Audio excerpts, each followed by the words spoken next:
Assalamualaikum warahmatullahi wabarakatuh. Halo Sobat Muda Mendunia, selamat datang di podcast UMY Talks. Tentunya masih bersama saya Mutia Parawangsa di sini. Dan di episode kali ini rasanya senang sekali karena kita memiliki kesempatan untuk ngobrol langsung dengan salah satu pakar kereta api terkemuka di Indonesia.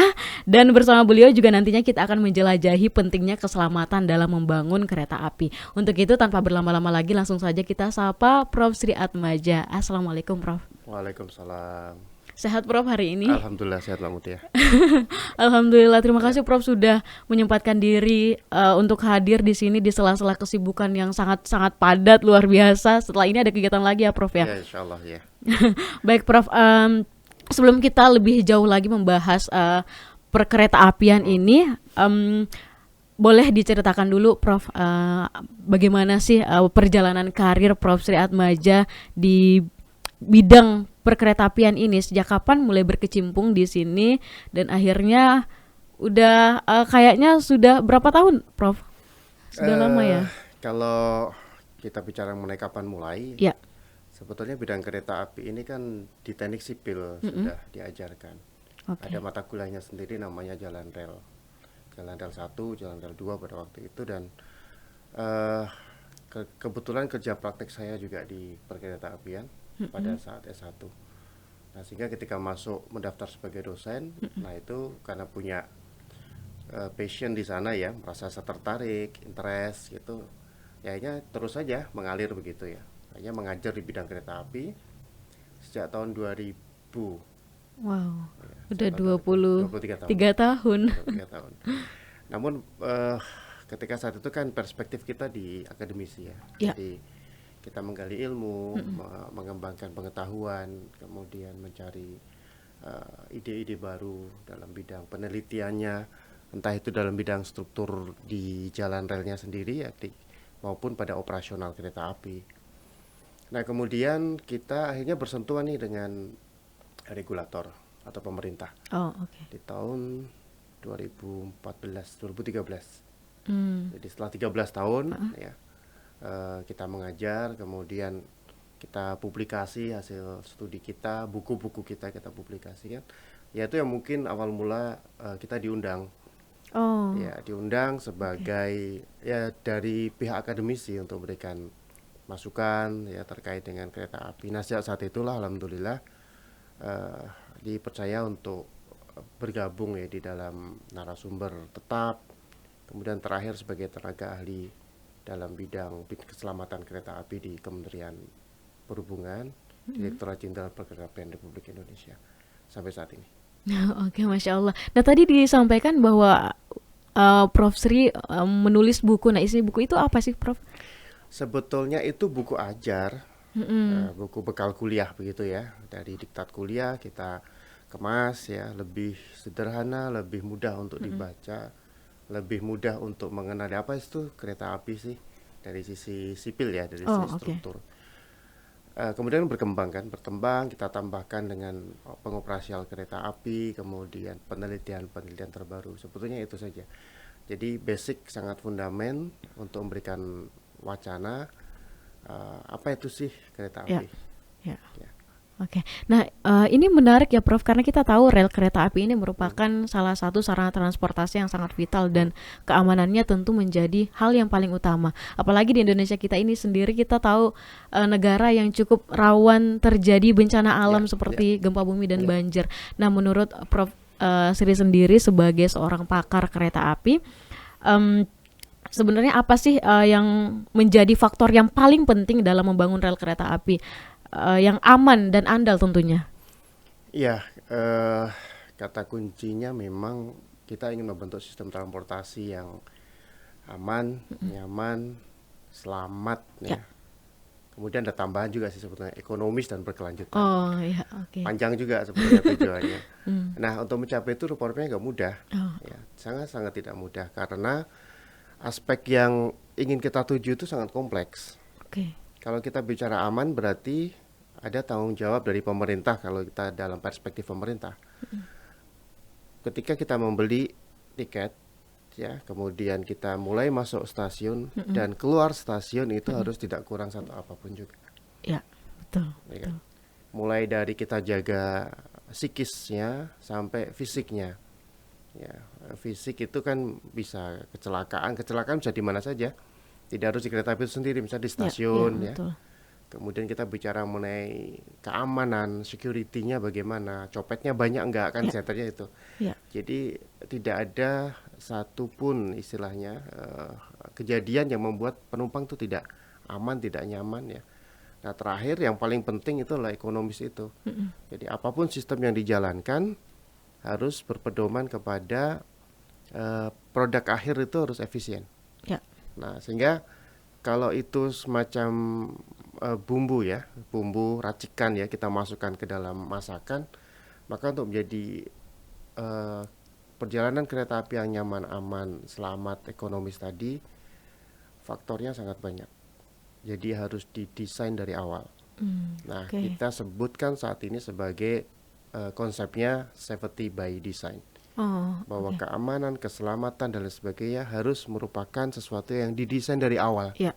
Nggak bisa tengah-tengah misalnya ya, nggak bisa saat ini kita punya jalur kereta api, terus gimana sih caranya aman, yuk kita buat aman tuh nggak bisa. Ya mungkin bisa, namun tidak bisa 100% untuk mencapai aman tadi. Ya. Baik Prof, ini kan keselamatan itu menjadi fokus utama dalam transportasi kereta api.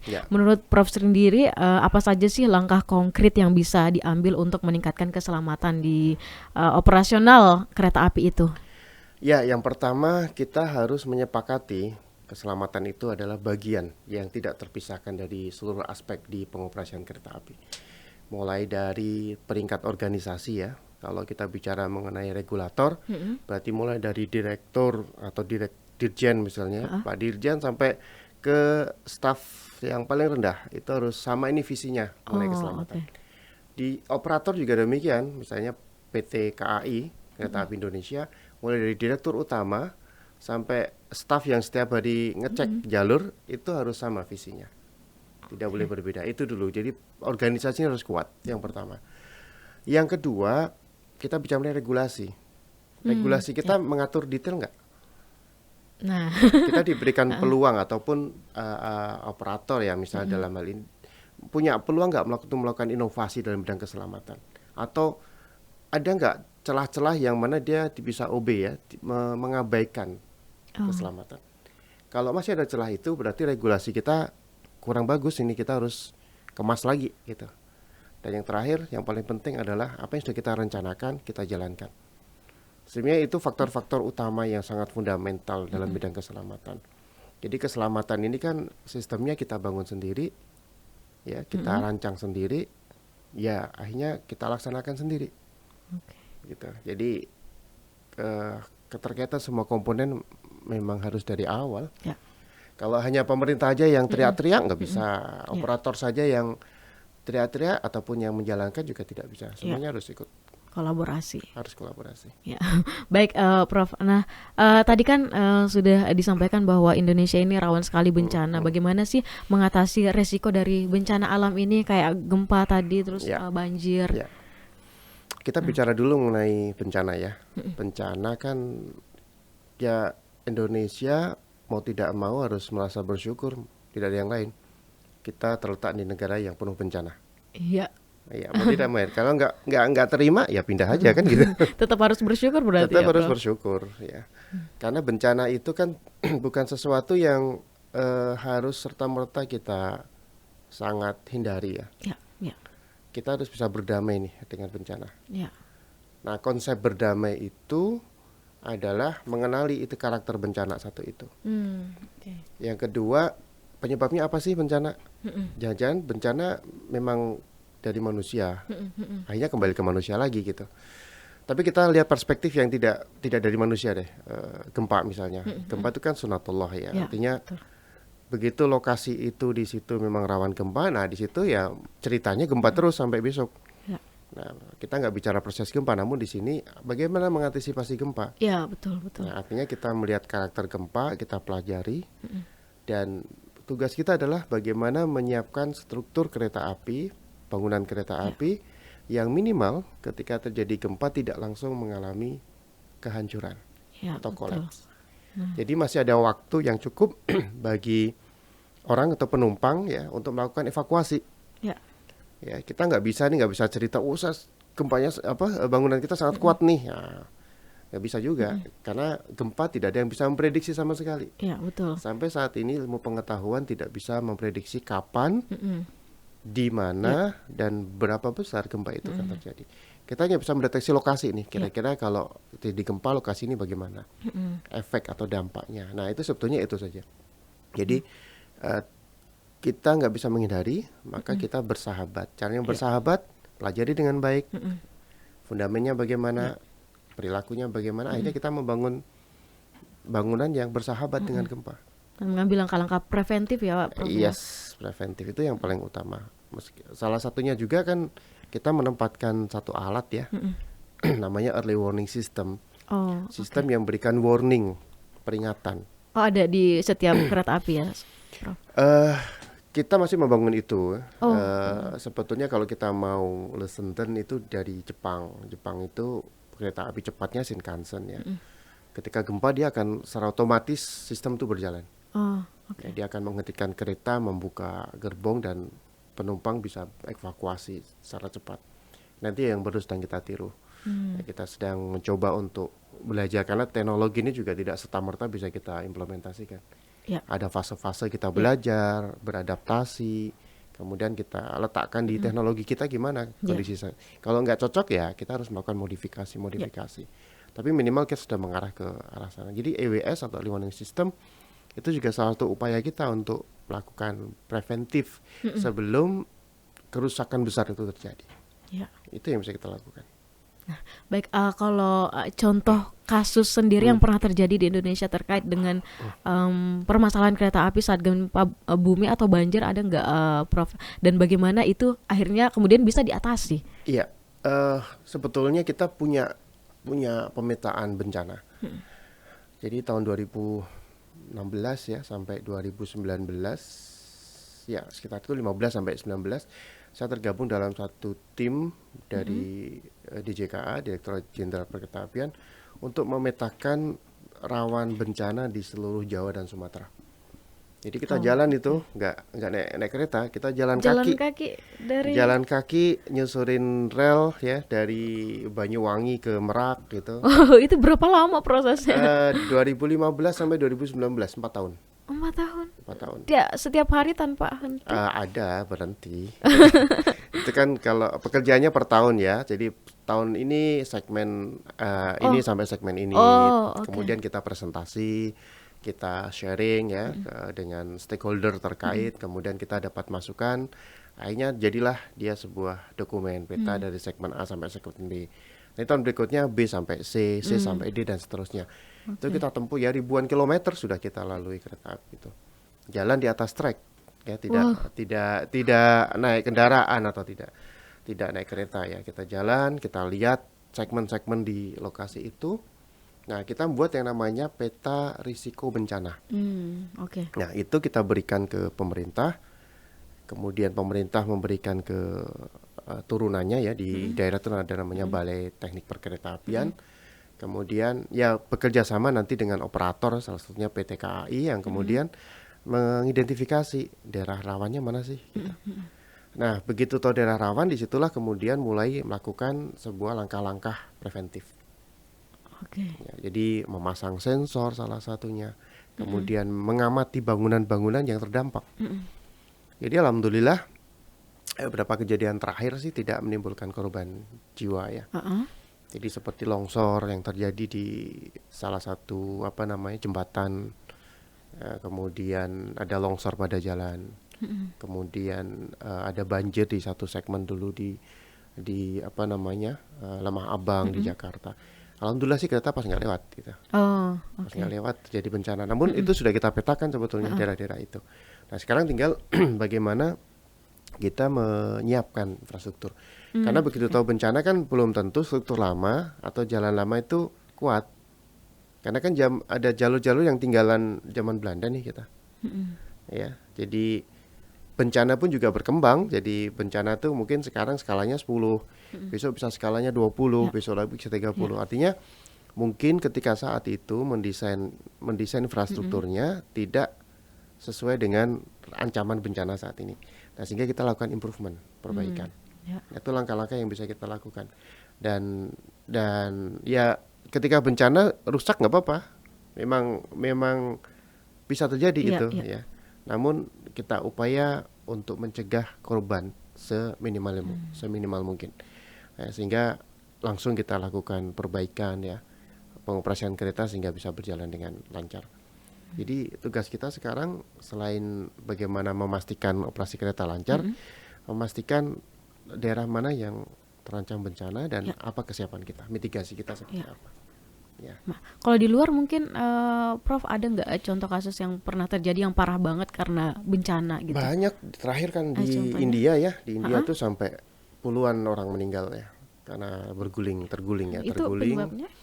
terguling dan kereta terbakar. Makanya masih ingat kasus terakhir di mana ada trailer ya di Semarang. Oh, yang kereta nabrak truk. Iya, Nah, itu betul. apa sih yang terjadi sebenarnya, Prof? Saya belum baca laporan ya, belum baca laporan investigasinya. Saya pikir KNKT juga sudah masuk ke sana karena sangat viral sekali. Ya. Namun secara umum menurut saya, pengetahuan saya dan pemahaman saya, satu, kita memiliki daerah rawan nih namanya perlintasan kereta dengan jalan raya. Ya, betul. Namun undang-undang sudah memberikan regulasi sebetulnya bahwa apapun kejadian di situ, kereta diutamakan. Perjalanan kereta diutamakan. Undang-undang mengatakan itu. Nah, kenapa? Pertanyaan kan begitu. Ya. Karena kereta tidak sefleksibel kendaraan. Dia jalurnya terbatas. Kendaraan kan bisa muter-muter. Ya. Kereta kalau mau muter-muter nggak bisa. Dia harus ada di jalurnya. Ya. Itu satu. Yang kedua, kereta ini dia membawa gerbong nih. Dan itu bisa ratusan orang. Ya, di bisa mungkin kalau sangat panjang bisa hampir mendekati 1.000. Ya. Nah, kita bisa bayangkan apabila jadi kecelakaan. Keselamatan banyak orang jadi pertaruhan. Pasti keselamatan banyak orang tadi kereta itu yang menjadi pertaruhan. Begitu guling kita nggak ngerti nih gulingnya seperti apa, kan nggak pernah terguling atau anjlok, nggak pernah kita bisa skenario ya nanti anjloknya pelan-pelan ya kan nggak bisa. Iya, betul. Ya, jadi bahkan bisa terbakar karena di situ kan ada bahan bakar ya. Mungkin di kereta makan ada gas juga di situ yang dia bawa dan seterusnya, pemanas dan seterusnya. Nah, untuk menghindari itu maka itu yang diprioritaskan.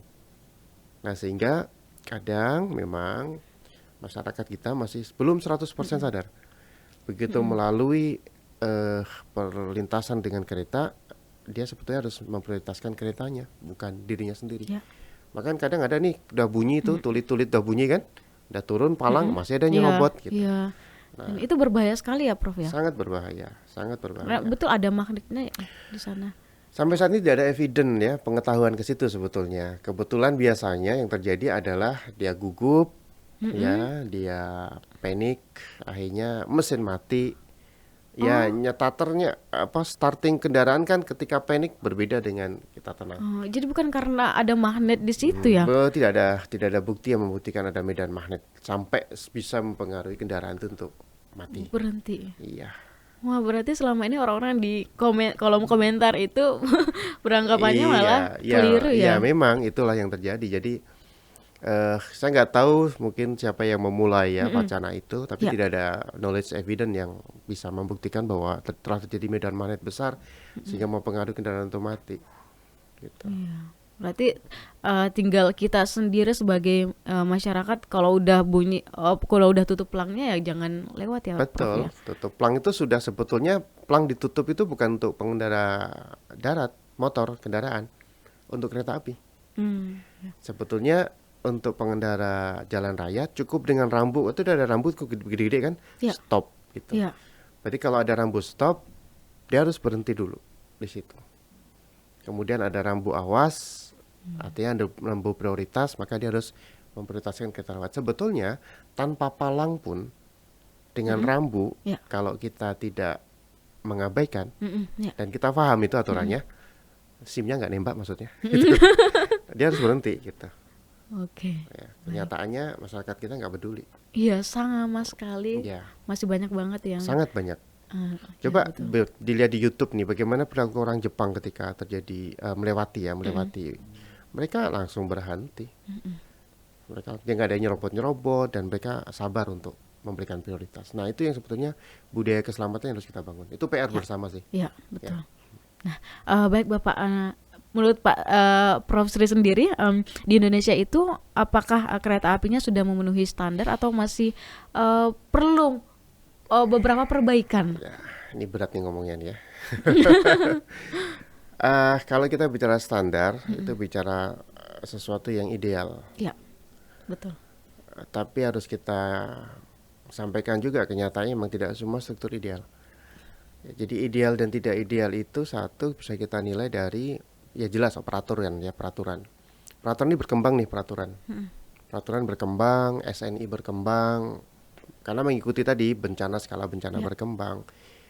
Ilmunya juga berkembang nih dulu mungkin ya biasa-biasa saja setelah terjadi bencana ataupun ilmu pengetahuan baru, investigasi baru sadar di situ memang harus dilakukan sesuatu yang lebih. Nah, masalahnya ketika bangun kan itu sudah puluhan tahun yang lalu. Iya. Ya, Betul. mungkin 5-10 tahun yang lalu, bahkan 20, bahkan ada yang hampir 100 tahun yang lalu. Nah, sehingga ketika kita harus mengimprove, meningkatkan, memperbaiki, ketika sepanjang itu duitnya nggak ada. Itu problem klasik ya. Karena jalan rel lebih mahal dari jalan raya untuk proses pembangunannya. Belum relnya, belum kalau kita bicara jembatannya yang ada 1000 jembatan ini di Indonesia, di Pulau Jawa, yang usianya sudah tua. Ya, sudah tua itu karena sebagian besar peninggalan dari zaman Belanda. Ya.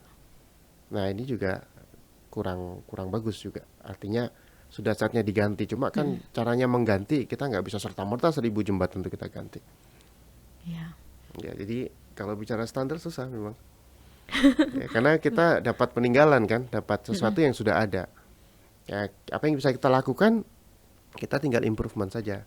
Misalnya belum bisa kita ganti nih, kekuatannya menurun, ya kita lakukan penguatan di situ, retrofit namanya. Jadi kita tambah, kita sanggah, kita dukung tertentu ya, sampai ada budget yang cukup untuk mengganti jembatan itu. Misalnya, begitu juga dengan track dan sebagainya. Jadi itu langkah-langkah yang bisa kita lakukan atau antisipasi. Karena memang klasik juga budget. Gitu. Iya, harusnya ada ya anggarannya. Iya, tapi besar banget itu. Gitu. Jadi harus begitu yang kita lakukan. Oke. Nah, baik Prof. Lalu apa sih sebenarnya yang perlu dilakukan Indonesia untuk membangun sebuah trek kereta api yang aman dari bencana? Ya, satu, prioritaskan kereta api itu. Prioritaskan maksudnya kita harus betul-betul merancang nih dengan tepat. Kita memang butuh atau ingin? Iya. Ya, kebutuhan atau keinginan? Ya. Kalau itu kebutuhan, ya berikan porsi. Tapi kalau keinginan, ya sesuatu yang sebenarnya bisa kita abaikan sementara ini. Jadi kita lihat dulu prioritasnya, mana harus kita lakukan. Perbaikan atau jalan baru. Ya. Kalau menurut saya, kita improvement dulu nih. Improvement yang ada kita tingkatkan sampai dia memiliki kapasitas, kita bilang kapasitas struktur ya, kapasitas kemampuan daripada struktur itu sampai bagus nih puluhan tahun ke depan gitu. Itu dulu yang kita prioritaskan. Yang kedua, peraturannya kita lengkapi lagi, karena tentu tidak semua peraturan ini sudah lengkap, ini harus dilengkapi ya. Pertama sekarang kan Indonesia nih ingin melompat lebih jauh nih. Ada kereta cepat, ya kan? Ada MRT, betul. Ada LRT, itu bagus teknologi-teknologi seperti itu. Kita most welcome saja, karena itu kemudian berikan wacana kita untuk meningkat. Namun ada konsekuensinya. Konsekuensinya adalah kita harus berbenah lebih baik lagi. Karena teknologi itu semakin canggih teknologi, semakin rentan terhadap kegagalan teknologi itu. Kereta cepat 300 km per jam. Ketika terjadi misalnya kita nggak ingin ya, kecelakaan, apa dampaknya? Ada nggak bedanya dengan yang hanya 80 atau 70 km per jam? Jelas ada. Dampaknya, kemudian kerusakannya, nah itu akan lebih. Teknologinya juga demikian, bagaimana kita mampu nggak ini memonitor supaya memang betul-betul aman dari infrastruktur itu. Macam-macam sekali yang harus kita siapkan. Jadi itu concernnya adalah fokus di situ kalau saya. Dan yang terpenting tadi, keamanan adalah bagian yang tidak terpisahkan dari seluruh proses, bahkan sampai penganggaran. Ya, penganggaran itu mulai dari tadi butuh atau ingin. Terus kemudian kita anggaran kan roh kue ya, kan kita potong-potong nih. Nah, maka porsi keselamatannya harus diberikan porsi yang cukup, bukan sisa gitu loh. Jadi bangunnya gede, keselamatannya kecil kan gitu. Ya, Jadi betul. dari bagian yang terintegrasi dari itu semua. Yang terakhir konsep safety by design, bahwa keselamatan harus didesain. Tidak Oke. bisa ya bahasa Jawanya ujuk-ujuk langsung gitu. Ya. Saya ingin selamat nih gitu, tapi desainnya nggak tahu, konstruksinya nggak ngerti gitu kan, strukturnya kita nggak paham. Jadi memang semuanya harus diawali dengan desain. Oke. Nah, baik Pak. Ini kan kemarin saya juga sempat wawancara soal inovasi Prof. Sri ini. Boleh dong Ya, diceritakan sedikit terkait itu yang inovasi kereta api dengan menggunakan bahan karet karet ban bekas. bekas ya, Nah, ya. itu boleh diceritakan sedikit, Prof. Baik, jadi itu adalah hasil diskusi kita dengan Pak Ketua KNKT ya. Jadi kita beberapa kali saya mendampingi satu proses investigasi atau proses pembahasan dalam laporan kecelakaan kereta api. Nah, di situ kemudian muncul ide-ide nih bahwa di Indonesia ini kan sampah ban bekas pengelolaannya masih sangat minim. Itu idenya dari situ. Nah, gimana sih caranya dia bisa kembali ke jalan? Ya. Salah satunya mungkin ada yang di bagian jalan itu sendiri, modifikasi dengan aspal, jadi aspal polimer. Ada kemudian, nah gimana kalau kita improve untuk jalan rel? Nah, akhirnya Ya. kita mendesain sebuah formulasi ya, formulasi rumus adonan ataupun kalau mudahnya bumbu masakan gitu ya. Ya. Bumbu masakan itu kita tambah nih cabenya, kita tambah dengan ban bekas tadi. Nah, kemudian kita akan buat rencana, kita akan buat dalam plat kecil itu seperti konblok tapi agak lebih besar, dan itu kita letakkan di perlintasan jalur kereta api, sehingga dari jalan kembali ke jalan. Ya, menurut Prof. Sri ini sangat efektif ya, Prof. Saat Sangat ini efisien ya, juga. saat ini Hemat. penelitian kita sudah hampir 70% sih. Kita sudah masuk kepada final product, Ya. tinggal pengujian. Nah, selama ini konsep kita kan ingin meminimalisir sampah ya. Ya. Nah, sampahnya kita kembalikan ke jalan. Oke. Itu aja konsepnya. Kalau masalah kekuatan, dia tidak terlalu besar sih sebetulnya dengan adonan yang ada ya. Jadi kalau masakan nih, penambahan ban karetnya sekedar bumbu saja penyedap. Oh, oke. Jadi nggak merubah cita rasa yang dominan, hanya menambah sedikit lah, 10 maksimal 15% tambahan kekuatan dan sifat dari material yang sudah ada sebelumnya. Namun terpenting kan kita bisa nyimpen nih, sampah kita nyimpen di mana? Ya. Tidak di luar, tidak dibakar, Betul. tidak menjadi masalah problematik selanjutnya. Dan kemarin sudah ada patennya juga ya, Prof ya? Kalau patennya kita baru keluar adalah paten untuk improvement track ya. Track itu kan rel di atas, ada bantalan di bawahnya. Di bawahnya ada pondasi nih.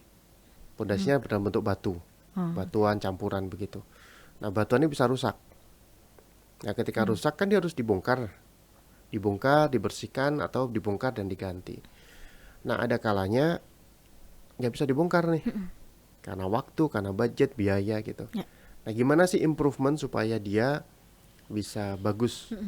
Salah satunya kita tambah karet cair, Ya. tapi kita tambah aspal.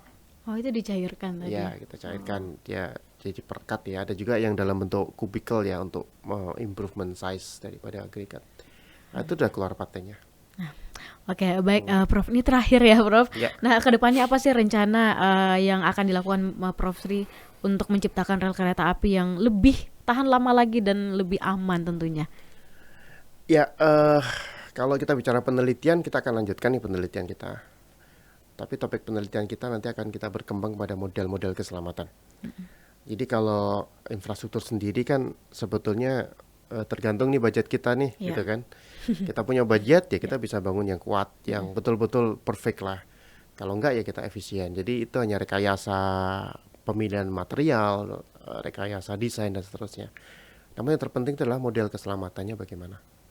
Nah, ini yang kami melihat itu yang belum banyak dipegang orang di penelitian. Kalau penelitian material itu tidak hanya di kita ya, di saya, di luar banyak sekali juga itu. Itu berkembang terus. Nah, sebenarnya kita tinggal pakai saja sih, pakai modifikasi, terapkan. Tapi yang model bahwa dia harus berkeselamatan, nah ini yang harus kita kejar. Ke depan insya Allah itu yang akan kita coba lakukan.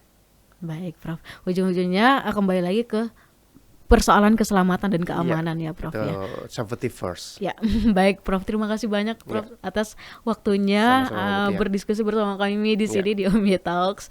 Dan Sobat Muda Mendunia, itu tadi perbincangan kita bersama dengan Prof. Sri Atmaja. Terima kasih sudah setia menyaksikan Omia Talks dan sampai jumpa di episode berikutnya. Wassalamualaikum warahmatullahi wabarakatuh. Waalaikumsalam warahmatullahi.